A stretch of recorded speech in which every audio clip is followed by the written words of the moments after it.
En el Foro Económico de Davos, Suiza, el presidente Noboa hizo un llamado a alinearse en la lucha contra el narcotráfico. Habló de la guerra interna contra más de 60.000 hombres armados en el país y de la situación de Latinoamérica. También mantiene reuniones con empresarios y funcionarios de organismos multilaterales. El prófugo Javier Jordán desistió de la demanda por difamación en contra de la exfiscal Diana Salazar, que presentó en Estados Unidos hace 2 años, pero dice que presentará otra denuncia contra ella. Austral trabaja contra el tiempo para poner a funcionar 16 generadores de la central Esmeraldas 3, pese al arbitraje en marcha y que los generadores no son nuevos. La empresa pretende entregar al país 30 de los 90 megavatios contratados. El municipio de Quito cobró $800.000 en exceso a 21.000 ciudadanos en el impuesto predial por un error en el cálculo de la contribución especial de mejoras. Anuncian que devolverán esos valores. El gobierno aún no informa el alcance de la alerta emitida por Estados Unidos sobre el uso del espacio aéreo ecuatoriano debido a sus operaciones militares. Hay 3 acuerdos que permiten vuelos estratégicos de ese país. Luego de 8 días, los médicos forenses de la policía confirman que los restos hallados en Colonche, en Santa Elena, pertenecen a los 6 jóvenes desaparecidos en Pedro Carbo el 3 de enero. El presidente francés Emmanuel Macron enfrenta al mandatario Donald Trump y critica las nuevas amenazas arancelarias contra 8 países de Europa que se oponen al control de Estados Unidos en Groenlandia. Macron dijo en Davos, Suiza, que no es momento para un nuevo imperialismo o un nuevo colonialismo. Emelec se quedó sin directiva. El viceministerio del Deporte anuló el registro del directorio de Jorge Guzmán. Un interventor deberá llamar elecciones. Más de 100 deportistas cruzaron 30 kilómetros del bosque nublado de Baeza en Quijos, provincia de Napo, en el ciclopaseo Ruta de las Aves. Una iniciativa para impulsar el turismo sostenible. Comenzamos con el desarrollo de la información más destacada de este martes. Amigos, muy buenas noches. Bienvenidos a Televistazo Estelar. El presidente Daniel Noboa llamó a la región a alinearse en la lucha contra el narcoterrorismo. El jefe de Estado participó en un panel en el Foro Económico Mundial en Davos, Suiza, donde se analizó cómo reconstruir la confianza en Latinoamérica. Patricio Díaz informa que el mandatario se refirió también a la situación de Groenlandia tras los anuncios de Donald Trump sobre ese territorio. El presidente Daniel Noboa empezó su participación en el Foro Económico Mundial en Davos, Suiza. Fue parte del panel Reconstruir la Confianza en Latinoamérica, en el que intervinieron, además del presidente de Panamá, José Raúl Mulino, el presidente del Banco Interamericano de Desarrollo BID, Ilan Goldfand, y la decana de la Escuela de Gobierno de Oxford, Ngaire Woods. Uno de los puntos claves para los panelistas es enfrentar al crimen organizado transnacional. El presidente Noboa hizo un llamado. Necesitamos alinearnos en temas claves como la pobreza, el luchar contra el narcoterrorismo, en controlar el dinero, flujo del dinero sucio y hoy el oro sucio. Y se refirió a lo que pasa en Ecuador. Confirmó ante el foro que hay una guerra interna contra las organizaciones criminales que se han aprovechado de las garantías que da la actual Constitución. Nosotros tenemos cerca de 60.000 hombres y mujeres armados y es muy difícil luchar contra ello de una manera tradicional. El mandatario considera que en Latinoamérica hay una lucha entre la democracia y la anarquía. Las organizaciones criminales están tomando el control y reemplazando al Estado. El panel también trató la situación de Venezuela. El presidente dijo que la autonomía en ese país se rompió al no respetarse los resultados electorales y la población estaba como rehén. Luego del evento, al presidente se le consultó además sobre la situación entre Estados Unidos y Dinamarca por Groenlandia. Ojalá esto se resuelva hablando, no imponiendo, y ojalá se pueda resolver todas estas diferencias. Al final, pues al planeta tenemos uno solo y tenemos que sacar lo mejor de lo que tenemos cada uno.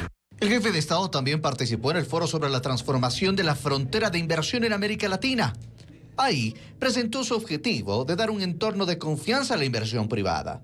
Ante líderes políticos, empresarios e inversores internacionales, habló de un Estado más ágil y menos burocrático. Y Europa enfrenta al presidente de Estados Unidos, Donald Trump, por las nuevas amenazas arancelarias que usa como ofensiva económica en su intento por conseguir apoyo para tomar control de la isla de Groenlandia. El presidente francés, Emmanuel Macron, abiertamente enfrentado a Trump, dijo hoy, precisamente en el Foro Económico Mundial, que no es momento para un nuevo imperialismo o un nuevo colonialismo. Pedro Jiménez con más información. Donald Trump participará mañana en el Foro Económico Mundial en Suiza, donde lo espera una avalancha de críticas por su reciente política arancelaria y sus intenciones de controlar Groenlandia. Esta madrugada publicó una foto hecha con inteligencia artificial donde se lo ve colocando una bandera de Estados Unidos en ese territorio del Ártico, junto al vicepresidente J.D. Vance y el secretario de Estado Marco Rubio. Trump llegará a Suiza después de amenazar a 8 países europeos con aumentarles los aranceles a las exportaciones y de asegurar que discutirá el asunto de Groenlandia con el secretario general de la OTAN. Debemos tenerla, ha insistido Trump. El presidente de Francia, Emmanuel Macron, ha salido al paso de las declaraciones y advertencias de Trump. Luciendo gafas oscuras que, según dijo, se deben a un pequeño problema, Emmanuel Macron dio un discurso en el Foro Económico de Davos. Europa cuenta ahora con herramientas muy potentes y debemos usarlas cuando no se nos respeta, dijo. El mecanismo anticoerción es un instrumento poderoso y no debemos dudar en desplegarlo en el difícil entorno actual, señaló. Es un mecanismo que bloquea el acceso al mercado único europeo y limita las licencias comerciales, dejando a Estados Unidos fuera de ese mercado. Macron dijo que Estados Unidos pretende debilitar y subordinar a Europa. No es un momento para un nuevo imperialismo o un nuevo colonialismo, dijo Macron, y añadió: ante la brutalización del mundo, Francia y Europa deben defender el multilateralismo eficaz, ya que sirve a nuestros intereses y a los de todos aquellos que se niegan a someterse al imperio de la fuerza. La presidenta de la Comisión Europea, Ursula von der Leyen, aseguró que los nuevos aranceles de Trump son un error, que no puede desconocer el marco establecido en julio del año pasado y que en política, como en negocios, un acuerdo es un acuerdo. Y respecto de Groenlandia, isla que es parte del Reino de Dinamarca, señaló que la seguridad en el Ártico es responsabilidad de Europa también, no solo de Estados Unidos. El bloque de seguridad ejecutó una operación a gran escala en contra de la minería ilegal en el cantón Siksik, en la provincia de Azuay. Tropas militares ingresaron ayer a los sectores Infiernillos, Culebrillas y Santa Bárbara para recuperar el control territorial y así neutralizar las actividades de extracción ilícitas. En el segundo día de intervención se destruyeron 4 campamentos ilegales, 6 dragas, 21 cargas explosivas, 4 generadores de energía y combustible. Los ministros de Gobierno, Natalie Morillo, y de Defensa, Giancarlo Lofredo, sobrevolaron la zona y supervisaron la operación. El gobierno aseguró que en el despliegue militar en ese cantón azuayo será de manera indefinida. Mientras tanto, en Napo, 141 excavadoras incautadas durante un operativo en el año 2022 siguen abandonadas en el Centro de Exposiciones de Tena. La justicia determina responsabilidades, sin embargo, mientras que dure este proceso, la maquinaria permanece expuesta, deteriorándose y acumulando costos sin que ninguna autoridad o institución pueda utilizarla. Parece un cementerio industrial a cielo abierto. En el Centro de Exposiciones de Tena, en Napo, permanecen 141 de las 148 máquinas incautadas en el operativo Manatí, ejecutado en Yusupino en febrero de 2022. Las orugas metálicas están corroídas y la maleza ha trepado entre los equipos. En el piso hay restos de diésel y aceites que se filtran hacia un canal que desemboca en el río Misahuayí.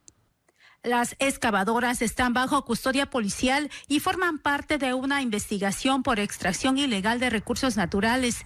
Fueron utilizadas en la destrucción de más de 100 hectáreas de bosque, cuyos impactos ambientales siguen en análisis. Según la gerencia del Centro de Exposiciones, 4 años después, no se ha formalizado el sistema de bodegaje. En marzo de 2025, la acción de protección presentada para que la maquinaria sea retirada fue negada. Por cada excavadora se deberán cancelar cerca de $21,000 por los 4 años de garaje, costo que nadie asume. A eso se suman accesorios, mangueras, tanques de combustible, clasificadoras y otros equipos, cuyo garaje acumula un monto total de $1,5 millones de dólares. Fiscalía General nos envía un documento donde se dice que se entregue, que esa máquina puede salir previo a la cancelación de los días de garaje. La Defensoría del Pueblo sostiene que la ley de extinción de dominio podría ser usada para que el Estado reasigne bienes incautados para obras públicas, pero no puede aplicarse en este caso, ya que requiere una etapa judicial completa y esto toma años. Pues al estar involucrados en una investigación no pueden ser distribuidas, forman parte de las investigaciones fiscales. Para el próximo 27 de enero recién está prevista la audiencia de formulación de cargos. Mientras no exista una decisión clara, las excavadoras se oxidan a la intemperie, convertidas en un problema ambiental y administrativo sin resolver. El alcance de la alerta aérea a Ecuador emitida por los Estados Unidos y vigente desde el fin de semana debe ser aclarada por el gobierno, según el ex canciller Luis Gallegos. Estados Unidos ejecuta operaciones de interdicción temporales en territorio ecuatoriano contra el narcotráfico desde el año 2021 y se ampliaron en el año 2023. Paul Romero amplía la información. Desde el sábado está vigente la alerta de la Administración Federal de Aviación de Estados Unidos por situaciones potencialmente peligrosas en México, Centroamérica, Panamá, Colombia y Ecuador por actividades militares que ese país realiza en la región. Esto implica que la aviación comercial debe tener especial cuidado al volar por el espacio aéreo de la costa del Pacífico, según el ex canciller Luis Gallegos. Desconectar los GPS de los aviones, desconectar los localizadores e identificadores de los aviones. En Contacto Directo explicó que la alerta es por la estrategia de seguridad que Estados Unidos puso en marcha en noviembre de 2025 para el hemisferio occidental, pero consideró que es importante que el gobierno aclare el alcance para el espacio aéreo ecuatoriano. Hay que tomar no solamente las medidas técnicas que deben tomarse, sino una reunión importante con las autoridades americanas para comprender y analizar exactamente de lo que estamos hablando en esta zona geográfica del mundo. Televistazo solicitó información al Ministerio de Relaciones Exteriores sin obtener respuesta hasta el cierre de este reportaje. Desde 2021, Estados Unidos realiza operaciones temporales en Ecuador para interdicción marítima antidrogas con el avión Orión P-3, tras un acuerdo firmado durante el gobierno de Lenín Moreno. Cooperación que se amplió en 2023 y se ratificó en 2024 con la vigencia del Estatuto de las Fuerzas, interdicción aérea y marítima que permite vuelos de aeronaves de la Guardia Costera de Estados Unidos y de la Fuerza Aérea.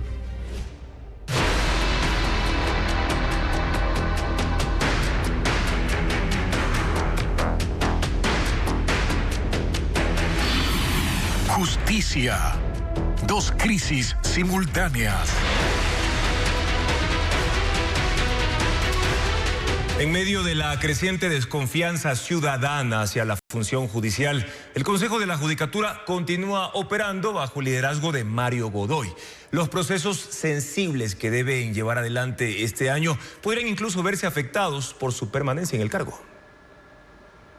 La continuidad de Mario Godoy al frente del Consejo de la Judicatura se ha convertido en un factor de tensión para la función judicial. A pesar de los cuestionamientos en su contra, el Pleno sigue sesionando, evaluando expedientes disciplinarios y sancionando malas conductas, mientras la sombra de desconfianza ciudadana se cierne sobre su principal autoridad. Cada día que el señor doctor Godoy está al frente del Consejo de la Judicatura, es un día más de desgaste para la institución. Lamentablemente se está sustentando en el comportamiento de los demás integrantes del Consejo de la Judicatura. Terminan siendo herederos y corresponsables. La Judicatura mantiene varias deudas con el país, procesos clave como la selección de jueces nacionales y provinciales, así como la evaluación de jueces, fiscales, defensores y notarios, tienen varios años de retraso. Si los inicia con presencia del señor Godoy, serán procesos que nacen en origen deslegitimados. Y eso podría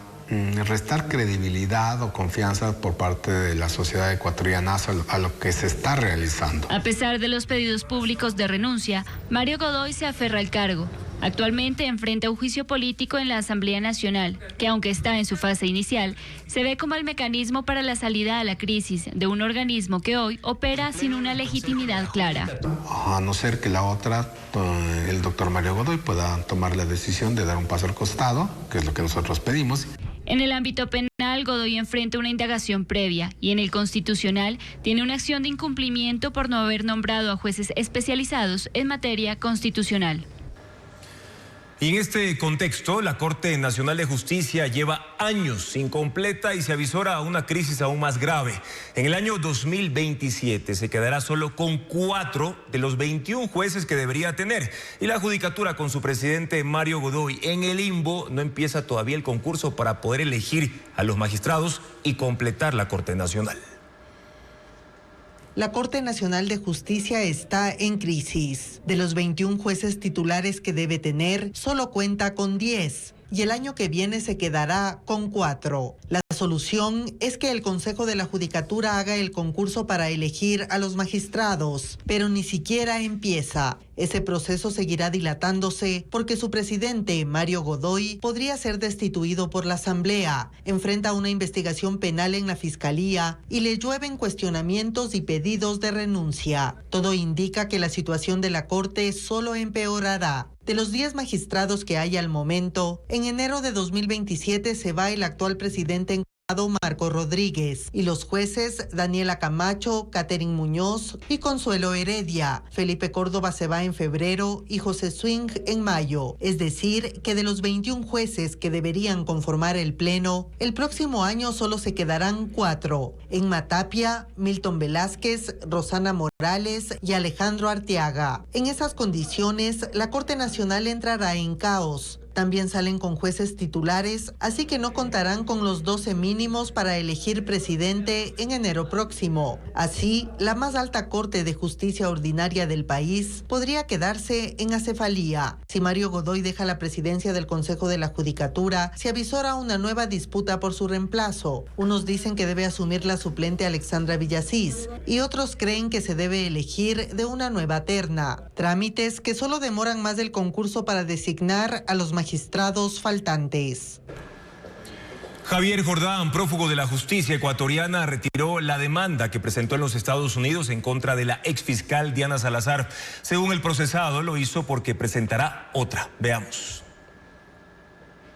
Javier Jordán, prófugo del caso Metástasis y procesado por la autoría intelectual del asesinato de Fernando Villavicencio, dio un paso atrás. Según los registros de la Corte de Miami-Dade, este 14 de enero retiró voluntariamente la demanda civil por difamación que planteó hace 2 años en Florida en contra de la ex fiscal general del Estado y actual embajadora en Argentina, Diana Salazar. En múltiples ocasiones, Jordán y su abogado informaron en ruedas de prensa virtuales sobre los supuestos avances de esta causa. Estamos procediendo con un fallo final en su contra para posteriormente tener un juicio para los daños monetarios ocasionados por su conducta alegado en la demanda por difamación. Ante el desistimiento voluntario de Jordán, el pasado miércoles, la jueza Vivian del Río, del Tribunal de Miami-Dade, ordenó el archivo de la causa. Ayer, Jordán reconoció en sus redes sociales que retiró la demanda en contra de Diana Salazar, pero dijo que presentará otra. Es verdad,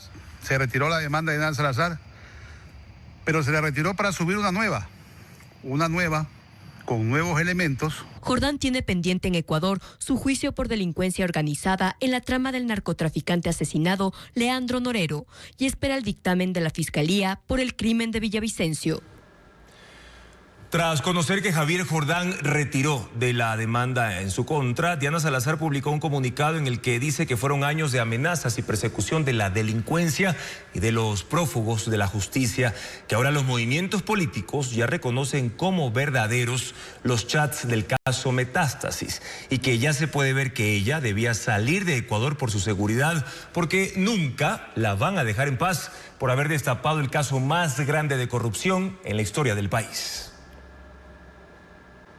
Seguimos informando, amigos. Este noticiero lo pueden ver en vivo desde cualquier dispositivo móvil en nuestra app Ecuavisa Play y ecuavisa.com. Tienen el código QR en sus pantallas para que puedan inmediatamente ingresar e informarse a través de Televistazo Estelar en todas nuestras pantallas. Controversia en Quito por el cobro excesivo de la contribución especial de mejoras. El municipio recaudó más de $800.000 en exceso a 21.000 ciudadanos. La empresa de Obras Públicas reconoció falla en los cálculos y va a devolver esos valores. Una nueva polémica envuelve al municipio de Quito, esta vez por el cobro excesivo de la contribución especial de mejoras, un rubro que se paga junto al impuesto predial. Denuncias ciudadanas dan cuenta de que al pagar sus impuestos y contribuciones por mejoras, los valores se dispararon. Los quiteños y las quiteñas no podemos pagar impuestos que no tengan que ver con nuestra responsabilidad. Ciudadanos que, por ejemplo, debían pagar $47, el municipio les cobró 108. Ejemplos sobran. Me sale que tengo que pagar $906. Entonces voy y reclamo a Quitumbe y me dijeron que ellos no me podían hacer nada. Más de la mitad del barrio pagaron el exceso. Hay pocas personas que no hemos podido cancelar porque no tenemos dinero. La empresa de Obras Públicas Municipal hizo un mal cálculo para 79.157 predios y la empresa de Obras Públicas lo admitió. A 20.797 ya se les cobró de más. Para los 58.360 predios que no pagaron la contribución aún, el cálculo ya ha sido corregido. Las debidas disculpas, este tipo de inconvenientes no se deben dar, pero sin embargo también decir que estamos actuando activamente, profesionalmente, inmediatamente para poder resarcir el problema que se ha suscitado.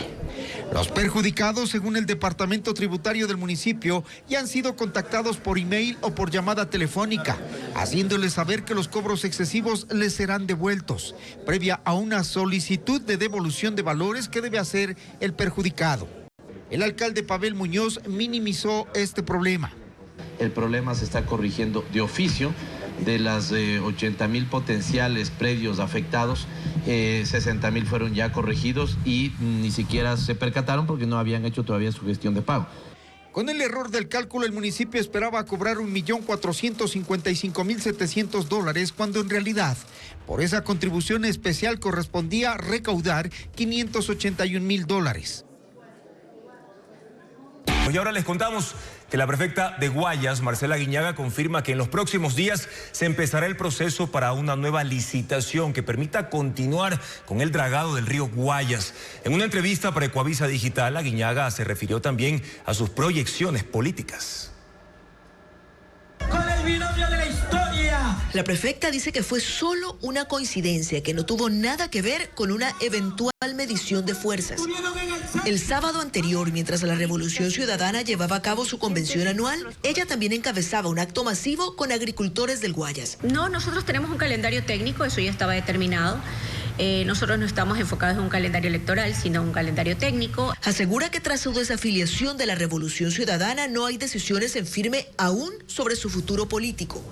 Ya ha dicho que llegó a un acuerdo con un partido para contar con un casillero electoral, pero prefiere mantener la expectativa y evitar decir el nombre de ese partido. Las conversaciones que ha mantenido de pronto ha sido con Reto, con Amigo, con ninguna de eso. Y ADN también, tampoco. De su estrategia electoral solo revela planes a corto plazo. Pensar en una reelección es mi futuro inmediato, no me he puesto otra meta adicional a ella. La entrevista no solo versó sobre política, la prefecta mencionó los planes para hacer frente a la estación invernal y los desafíos que supone la crisis de seguridad. Lo que pedimos todos a nivel de la Cámara Provincial es coordinación con el gobierno central, eso creo que debe afinarse, la coordinación es, hoy puedo decirle casi nula. Hasta el día de hoy yo no conozco al gobernador del Guayas. Hizo además un anuncio en el tema del dragado del río Guayas, que se suspendió el año pasado luego de la terminación unilateral del contrato por incumplimiento de parte del contratista. Bueno, nosotros nos hemos planteado que este año volveremos a dragar. En los próximos días el directorio de la empresa pública Guayas Estratégica, que es la que nos va a acompañar en esta alianza, pondrá a conocimiento de su directorio la fase preparatoria de esta licitación. Aunque el plan de dragado será distinto, habrá dos fases, una de emergencia y una permanente, dice, para garantizar que una vez retirados los sedimentos del río, estos no se vuelvan a acumular. Tras 8 días del hallazgo de 6 cuerpos calcinados en Santa Elena, finalmente hoy la policía confirmó que se trata de los jóvenes reportados como desaparecidos en Pedro Carbo el 3 de enero de este año. Estaba previsto que para esta tarde se entregaran los cuerpos, sin embargo la médico legista confirmó a Televistazo que aún no hay fecha porque falta un último informe de antropología. Estefanía Arias, con más detalles de este caso. Fueron 8 días entre autopsias y pruebas de ADN. Finalmente, los 6 cuerpos calcinados hallados en una zona rural de Colonche, en Santa Elena, fueron identificados. La policía confirmó que se trata de los 6 hombres de Pedro Carbo, de entre 17 y 25 años, que fueron reportados como desaparecidos el pasado 3 de enero. 3 ya están identificados, los otros 3 están todavía en proceso de verificación. Sin embargo, los cuerpos ya salieron de aquí hacia la ciudad de Guayaquil. Y precisamente el Departamento de Antropología de Guayaquil ayudó con las pruebas de ADN para poder identificar los 6 cuerpos. Esto debido al avanzado estado de descomposición que fueron hallados. Los restos estaban en una especie de fosa y junto a ellos 2 motos incineradas. Los 12 investigadores a cargo del caso tuvieron que usar drones para llegar al sitio del hallazgo. Los equipos han estado ya determinando, inclusive tuvimos un detenido, el cual fue la persona que nos indicó en qué lugar se encontraban los cuerpos. Ahí lo detuvimos con sustancias sujetas a fiscalización. Lastimosamente, después de la audiencia fue puesto en libertad. No tuvimos la posibilidad de que haya la parte procesal pertinente para continuar con la investigación. El comandante de la subzona de Santa Elena también detalló cómo fueron asesinados los 6 hombres. Lo que se conoce es que aparentemente parte de la banda de los choneros del sector de Palmar habría visto algún tipo de actividad inusual y ellos son los que se encargaron de realizar este trabajo en contra de estos jóvenes, ¿no? Nosotros encontramos ahí también varios casquillos. Se puede presumir que primero fueron asesinados y después pues fueron quemados. Y aun cuando los familiares fueron citados por la Fiscalía de Santa Elena para que se lleven los restos de sus seres queridos, la médico legista confirmó a Televistazo que aún no hay fecha para la entrega de los cuerpos porque falta un último informe de antropología. El hallazgo del cuerpo de una joven madre de milagro oculto en un colchón en Lima, Perú, revela un brutal crimen que truncó su viaje en busca de oportunidades. Mientras la investigación avanza en el vecino país, su familia ahora enfrenta la precariedad económica para poder repatriar sus restos. Bessie Granja conversó con las autoridades consulares en Perú, quienes se comprometieron a darles asistencia.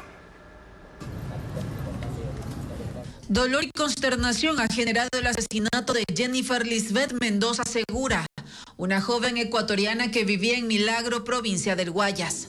Su cuerpo fue hallado el pasado 15 de enero oculto dentro de un colchón en un terreno de Lima, Perú. La policía de ese país confirmó que la víctima había sido apuñalada.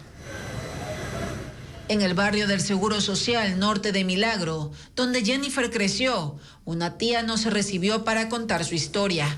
Relató que la joven de 25 años y madre de 4 hijos viajó a Perú tras una oferta de trabajo con la esperanza de sostener a su familia. Mi hermana está bien mal, le digo sinceramente. Mi hermana tiene una discapacidad que tuvo un accidente hace 2 años. Ella vende, para sobrevivir, vende agua. Ahora ellos se enfrentan a un calvario adicional. Nosotros somos demasiado pobres, no tenemos posibilidad para traerla para allá porque cuesta bastante dinero. Dice. La investigación apoyada en cámaras de videovigilancia permitió identificar la tricimoto utilizada para transportar y abandonar el cuerpo. Su conductor quedó detenido para investigaciones. Además, las autoridades buscan a por lo menos otros 2 sospechosos vinculados a este hecho. En entrevista con Televistazo, el cónsul de Ecuador en Perú, Leonardo Arizaga, señaló que solicitarán a la policía una investigación exhaustiva. Él se comprometió a brindar asistencia a los familiares que viajaron hasta Lima. Nosotros tenemos un protocolo de repatriación de cadáveres. Tenemos que hacer un informe breve, rápido, ágil sobre la situación socioeconómica de la familia y vamos a ayudarles. Mientras avanzan las gestiones, la familia espera entre el dolor y el pedido de justicia el día en que Jennifer pueda regresar a Ecuador para ser despedida en su tierra. La Policía Nacional frustró la contaminación de contenedores con 552 paquetes de droga durante un allanamiento ejecutado en la parroquia Progreso, en la provincia del Guayas.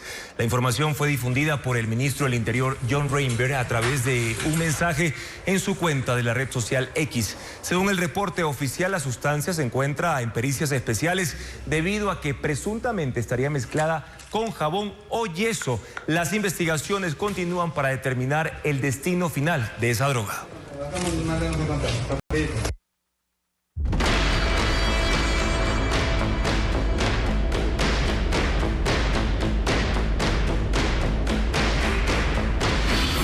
Trump, un año a su antojo. Donald Trump cumple hoy un año desde su regreso a la Casa Blanca con políticas que han hecho tambalear a sus rivales y aliados. Su segundo mandato ha estado marcado por la ofensiva antimigrantes, la paz por medio de la fuerza y la guerra arancelaria. Trump dice que pondrá los intereses de los Estados Unidos por encima de todo para poder cumplir con su lema que América sea grande otra vez. Merlis González con un recuento.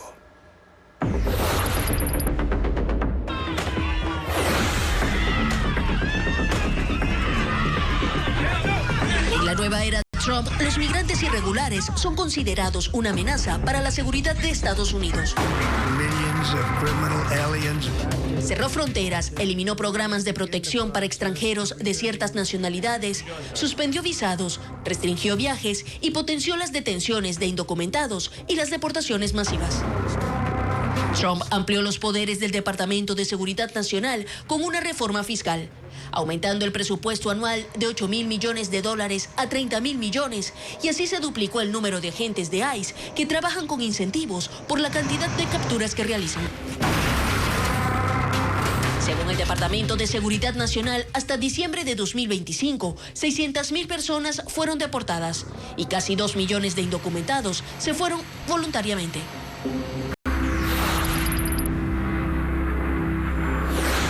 Política exterior, Donald Trump ha pasado su nuevo mandato entre la paz y la guerra. Su máximo logro como pacificador fue concretar un alto al fuego en la Franja de Gaza después de 2 años de conflicto. Con el acuerdo que planteó, Hamas liberó a los rehenes e Israel detuvo los intensos bombardeos en el territorio palestino. El otro gran conflicto bélico que intentó detener fue la invasión de Rusia a Ucrania, pero a pesar de que trazó varios planes, no lo ha logrado. Sin embargo, Trump ha dicho que busca la paz a través de la fuerza y demostró el poder bélico de Estados Unidos con un bombardeo a 3 instalaciones nucleares en Irán. Luego emprendió una operación militar sin precedentes en el Caribe por una misión antinarcóticos. Su despliegue naval ha destruido narcolanchas y amenaza con atacar bases de narcotraficantes en México, Colombia y principalmente en Venezuela. Ahí su blanco fue Nicolás Maduro y el 3 de enero ordenó un bombardeo que terminó con su captura y la de su esposa Cilia Flores. Una maniobra que dejó claro que el mandatario estadounidense habla en serio y que no dudará en tomar la vía militar contra sus enemigos. Ahora la tensión está en Europa porque su próximo objetivo es apoderarse de Groenlandia por las buenas o las malas.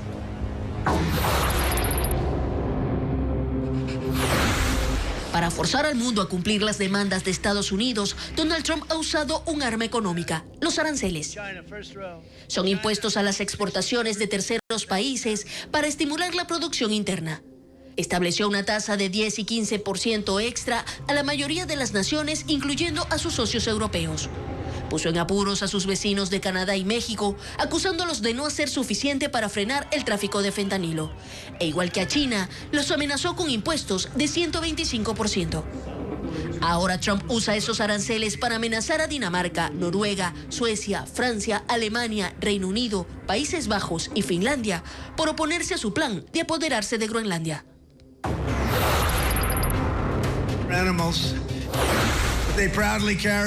Reforzar la seguridad ha sido la excusa de Trump para desplegar a la Guardia Nacional en ciudades demócratas.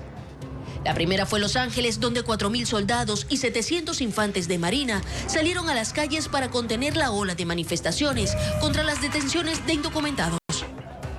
Siguió Washington D.C. declarada en emergencia por el crimen y después ciudades como Chicago, Portland y Nueva Orleans. Su Su iniciativa se ha topado con bloqueos judiciales, pero ahora amenaza con enviar la Guardia Nacional a Minneapolis e invocar la ley de insurrección para gobernar con fuerza, sin restricciones.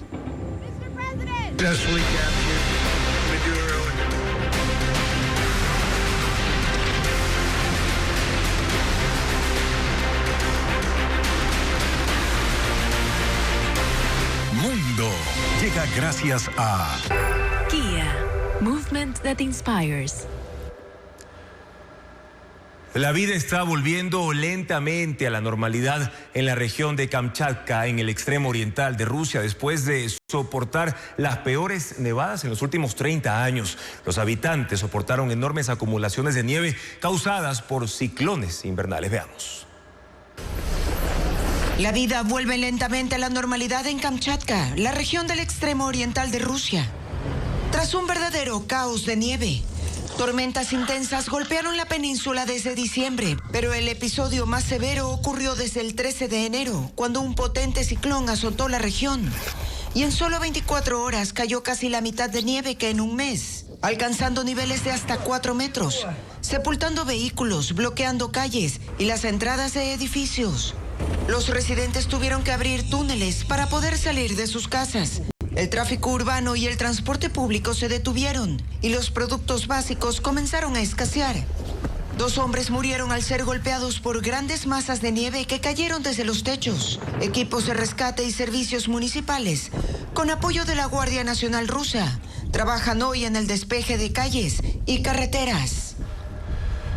Mientras tanto, Chile enfrenta una catástrofe en 2 regiones del centro y sur del país por los incendios forestales. Las llamas alcanzaron zonas pobladas e incluso destruyeron comunidades enteras.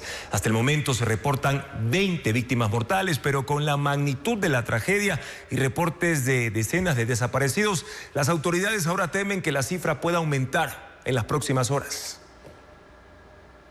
Imágenes aéreas muestran la magnitud de la tragedia en el centro y sur de Chile, donde comunidades enteras fueron arrasadas por incendios forestales que dejan 1.500 damnificados. En la localidad de Penco, en la región de Biobío, hay centenares de viviendas destruidas, vehículos calcinados y cuerpos a la espera de ser retirados.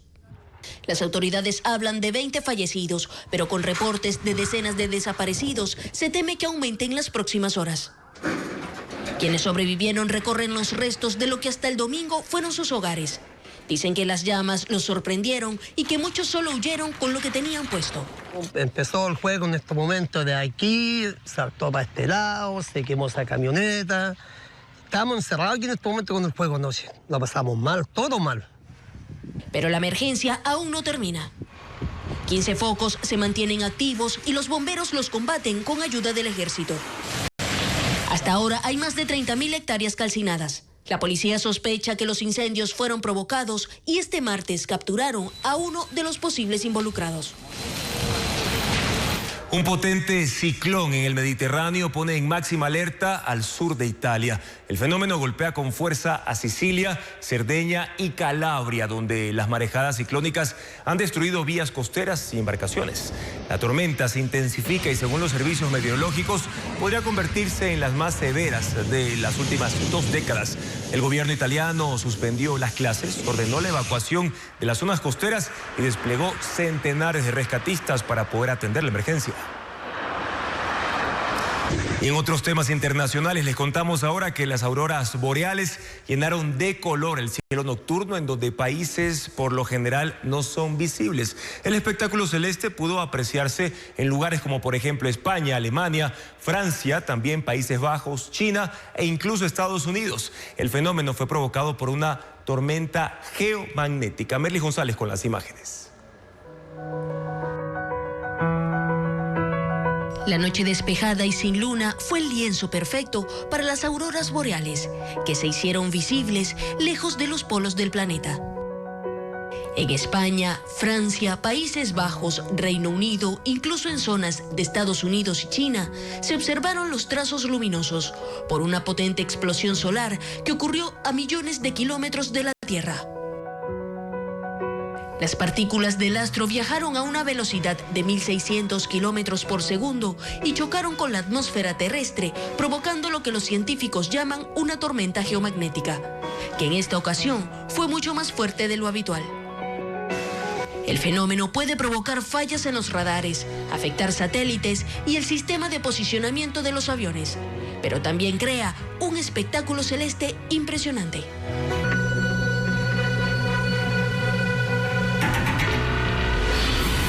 Basura, un desafío urgente. Apenas 2 de 221 cantones de Ecuador aprovechan su basura para poder generar electricidad. Para hacerlo se requieren características especiales, por ejemplo, bastante cantidad de basura, buena compactación e incluso tecnología.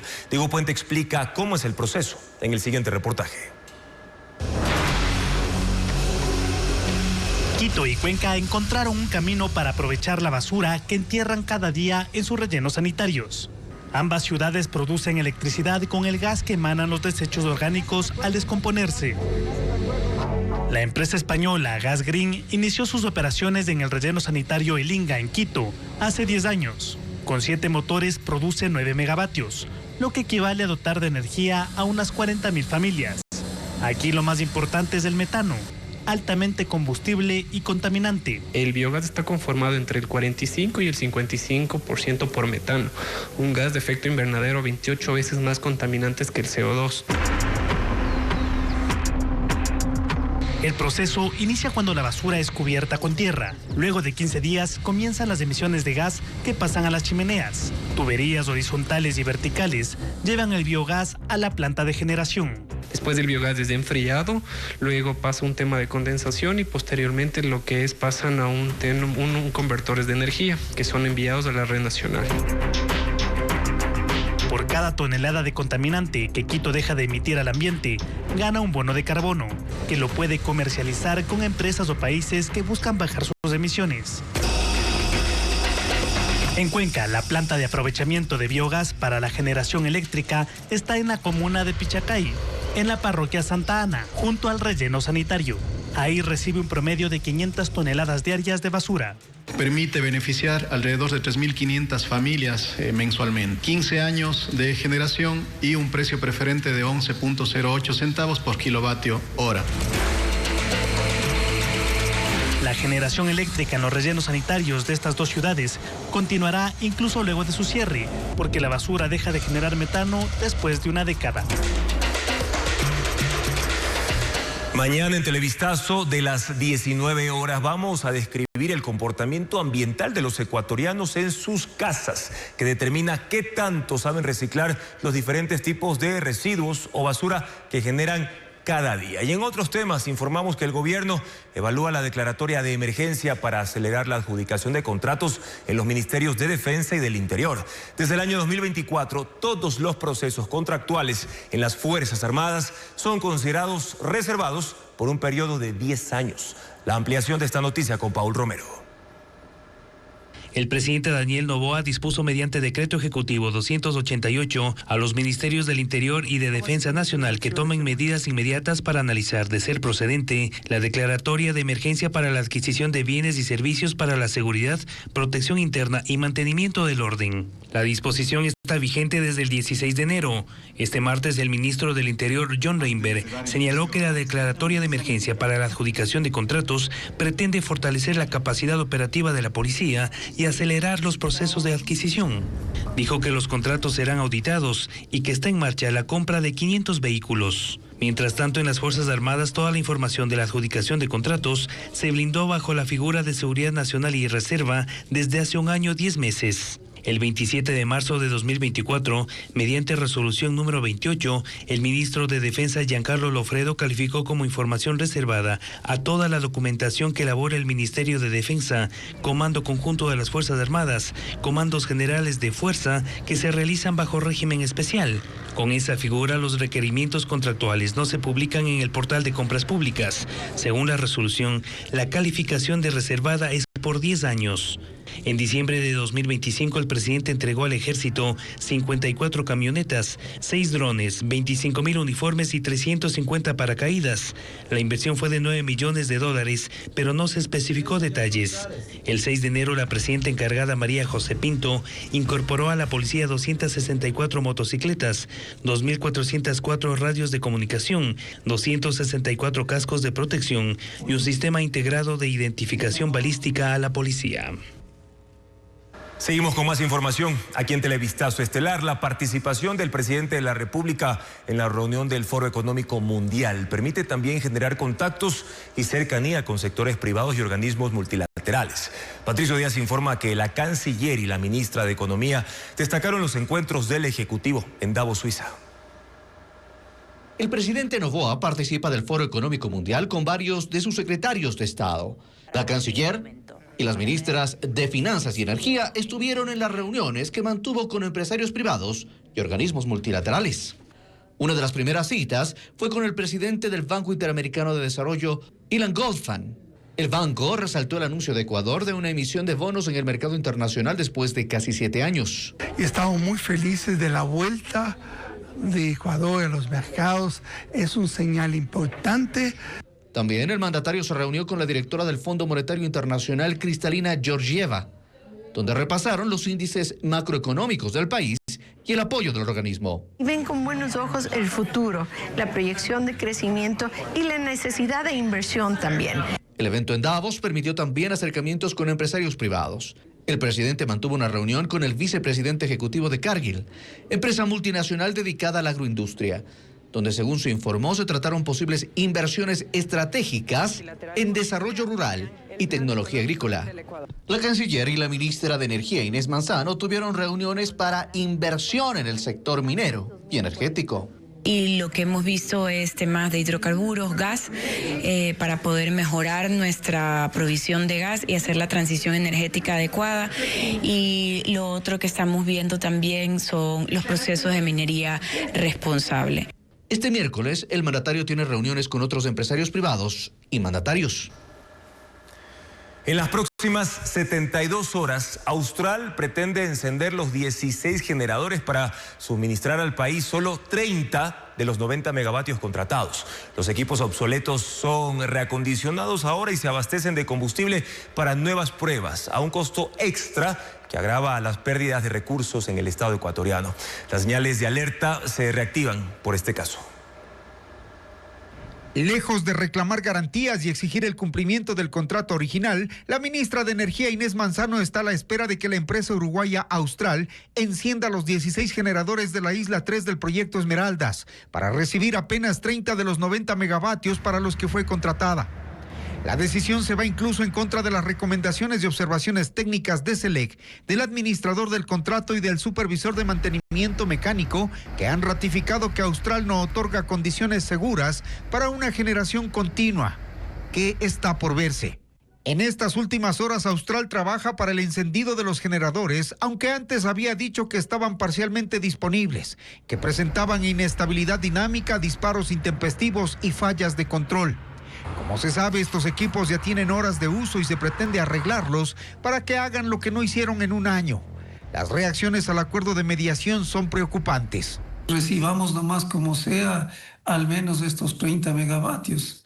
Realmente esto preocupa y es una nueva manifestación de la falta de transparencia de parte del gobierno. Cumpliendo la disposición de la ministra Manzano, SELEC, Termoesmeraldas y Electroguayas han procedido, como se ve, a abastecer de combustible, lubricantes y refrigerantes a costo del Estado. Según los manuales técnicos de los motores MAN, consumen 203 gramos de combustible por cada kilovatio hora. Pueden llegar a consumir 10,000 galones diarios. Entonces, las 16 máquinas requieren 160,000 galones al día, es decir, más de $500,000 diarios para que la empresa privada opere. Y nos entregó chatarra. ¿Qué queremos salvarle a Austral? Lo que hay que hacer es recuperar los recursos, que son recursos del pueblo ecuatoriano, enjuiciar a Austral y cobrar las garantías. Eso le corresponde al ministerio y además a la fiscalía de este país. Austral cobró $71 millones dólares y nunca terminó las obras civiles. Restan 3 días para que se vence el cronograma propuesto por ATM y el tiempo corre para saber si los viejos generadores sirven, generan y se mantienen funcionando. También resta saber si el gobierno va a recibirlos con todos los cuestionamientos técnicos que constan en informes de la propia Corporación Eléctrica del Ecuador.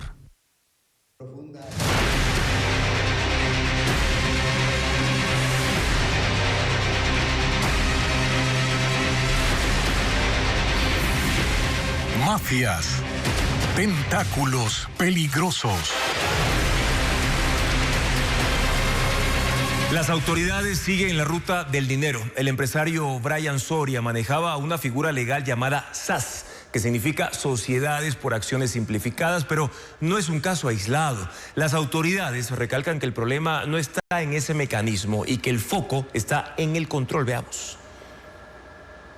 El primero es Brian Soria, asesinado, gerente y único accionista de Blinders Corp SAS, creada en el 2023 con $1,000, activa pero sin registro alguno de pago de impuesto a la renta. El segundo caso es Génesis Mendoza, esposa de alias Mexicano, asesinada en el 2025. Administraba Pesimar Export SAS, constituida con $400, investigada por mover más de $13 millones. Y el tercer caso es Samara Rivera, señalada como operadora de corrupción para liberar a Rasquiña. Es gerente y accionista de BBCA SAS, creada en el 2021 en Manta con $100 de capital. Desde el 2023 no paga impuesto a la renta. Aunque las SAS de los 3 casos permanecen operativas, comparten capitales bajos y tributación irregular. El registro mercantil de Guayaquil sostiene que el problema no es la figura, sino el control. Afirma que las SAS impulsan el emprendimiento, pero reconoce su alta flexibilidad. En el tema de control no pasa por el registro mercantil, más directo a la superintendencia de compañías.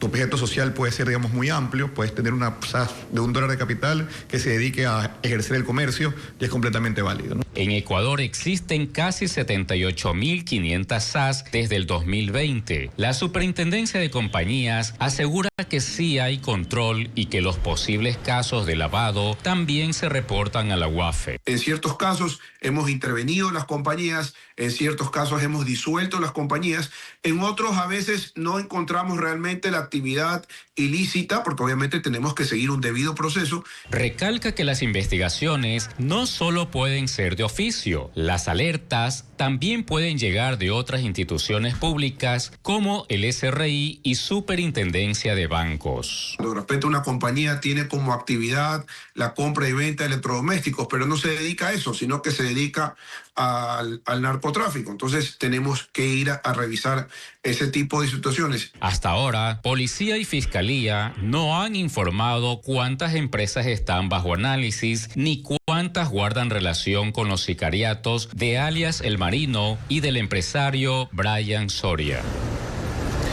La asambleísta Rosa Torres del movimiento oficialista ADN denuncia campaña de desprestigio por los cuestionamientos contra ella por aparecer en videos y fotos con mujeres que presuntamente tienen vínculos con el crimen organizado del país. Lo hizo mediante un video que publicó en sus redes sociales. Una vez más, Rosa Torres, asambleísta del movimiento oficialista ADN, negó tener vínculos con el narcotráfico. Lo hizo en un video que publicó en sus redes sociales, luego de que se viralicen imágenes de ella, con mujeres acusadas de recibir financiamiento por el crimen organizado. En uno de los videos aparece la asambleísta, junto a Micaela Morales, quien era prometida de alias Marino, cabecilla de la banda criminal Los Lagartos. Ellas estaban en una fiesta en España en el 2023. Y demás material falso o fuera de contexto han sido replicados en redes sociales. Rechazo estas prácticas y aclaro que no tengo ningún vínculo con hechos que puedan estar relacionados con actividades ilícitas. En ese video, que dura 1 minuto con 35 segundos, Torres asegura que las acusaciones son parte de un ataque planificado y que la usan como cortina de humo. En medio de esa polémica, anunció una propuesta legislativa. Hoy, como asambleísta, he impulsado una reforma profunda para transparentar los concursos de jueces, fiscales y notarios, eliminar conflicto de interés y fortalecer la institución institucionalidad del sistema de justicia. Estos cuestionamientos se dan en el caso denominado muñecas de la mafia en redes sociales.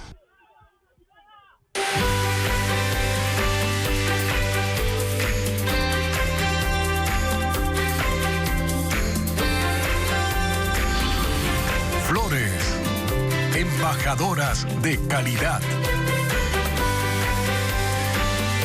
Por el aeropuerto de Quito pasa el 90% de las flores de exportación. La terminal aérea ya inició este martes la temporada más alta del año con envíos por San Valentín. Diego Puente nos muestra un recorrido en las instalaciones de carga para este producto emblemático de Ecuador. En la terminal de carga internacional del aeropuerto Mariscal Sucre de Quito hay un intenso movimiento de trabajadores. Hasta aquí llegan cientos de camiones con las flores que serán exportadas por San Valentín, la época con más demanda del año. Se prevé superar el récord de exportaciones que ya se alcanzó en la misma temporada del 2025, cuando se enviaron 28.779 toneladas. Esperamos para este año tener un incremento en la carga de exportación, en las flores de exportación, del 6%.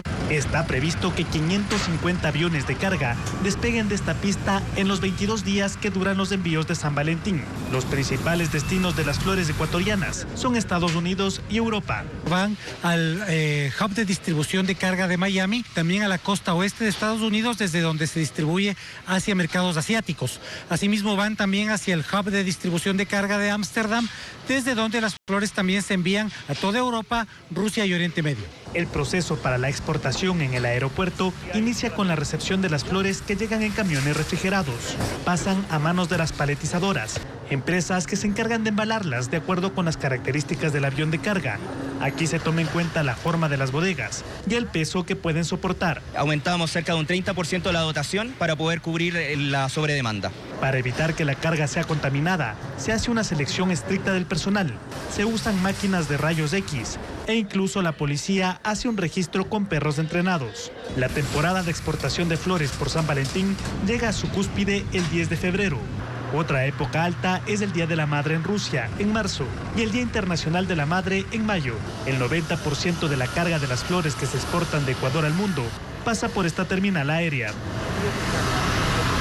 Y ahora tenemos otro recorrido, esta vez en los invernaderos de Cotopaxi, donde el ritmo se acelera también para abastecer la demanda de rosas por San Valentín. En esa provincia son más de 1.000 hectáreas cultivadas con 300 variedades que hasta la primera semana de febrero se enviarán a Europa, Asia y también a Norteamérica. Sandy Espinosa nos muestra.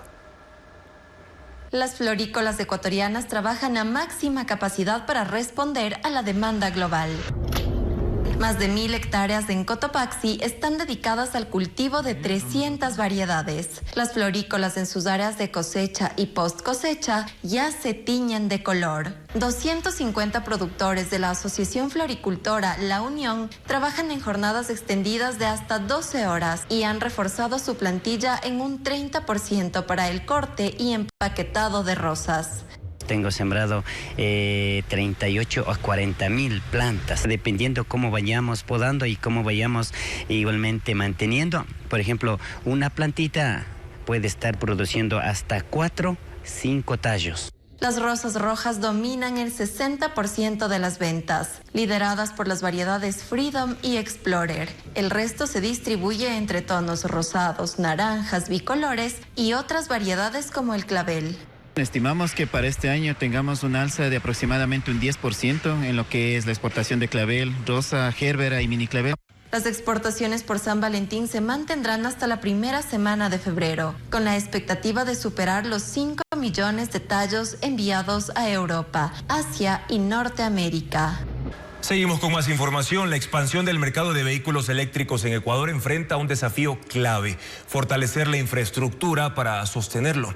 El gobierno garantiza que el sistema nacional soporta la demanda, mientras el sector privado va a ampliar su cobertura en este 2026. En la actualidad hay al menos 400 puntos ya de recarga, como lo muestra Adriana Bermejo. El crecimiento del mercado de autos eléctricos en Ecuador plantea una pregunta clave. ¿Está listo el país para sostenerlo? La respuesta depende de la infraestructura disponible, la expansión de los puntos de carga de batería, la capacidad de la red eléctrica y los planes de inversión pública y privada. Uno de los primeros indicadores es la cantidad y distribución de puntos de carga. Actualmente se concentran en las principales ciudades y en algunos corredores viales, lo que facilita los recorridos urbanos pero todavía limita los viajes de larga distancia. Esta infraestructura responde a inversión privada. Las concesionarias de estos vehículos y otras empresas han instalado puntos de carga y electrolineras en 18 provincias. Cuentan con aplicaciones para conocer su ubicación. La mayoría está en Pichincha, Guayas, Manabí, Azuay y Santo Domingo. Son alrededor de 400.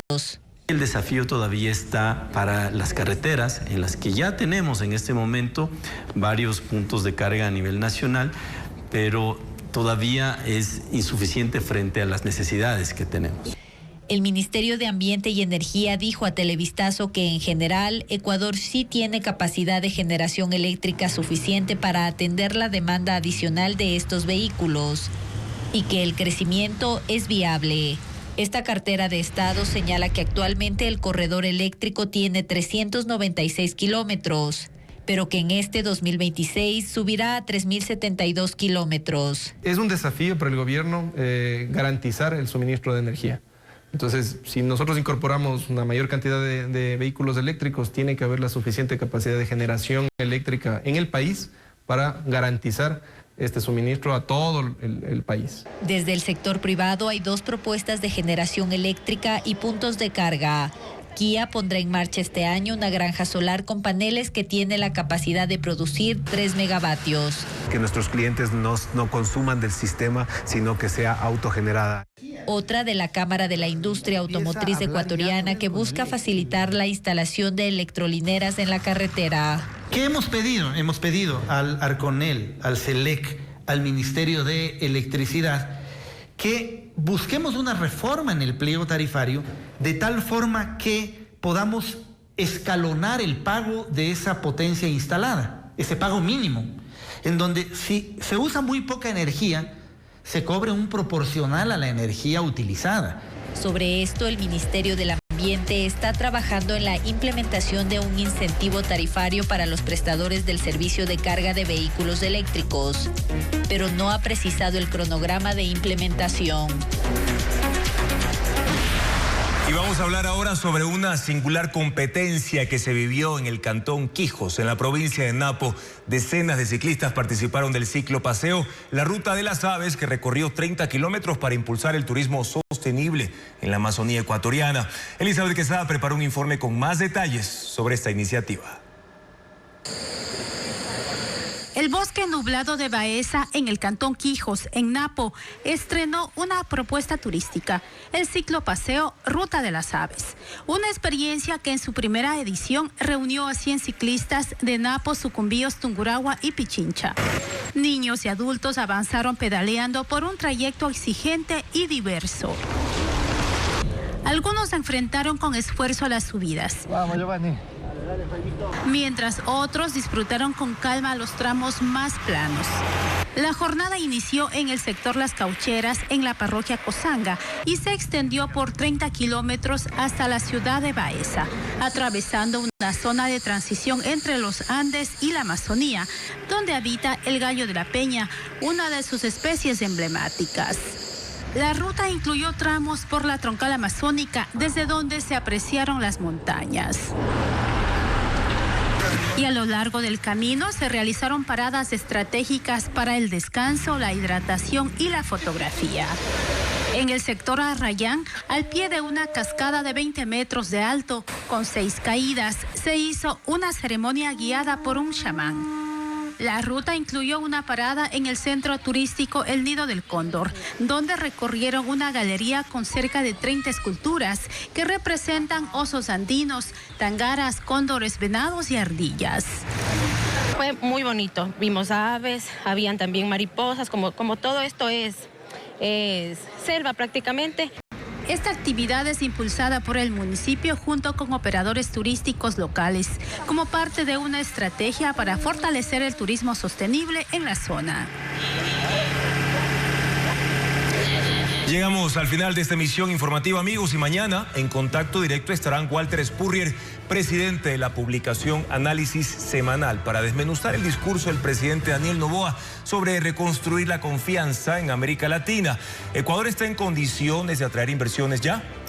Además, Hernán Pérez Luz, jurista y columnista de Diario El Universo, para hablar de los temas pendientes que agravan la crisis de la justicia, la falta de reemplazos para la Corte Nacional y los cuestionamientos al concurso de fiscal general del Estado. Gracias siempre por su sintonía y confianza. Buenas noches.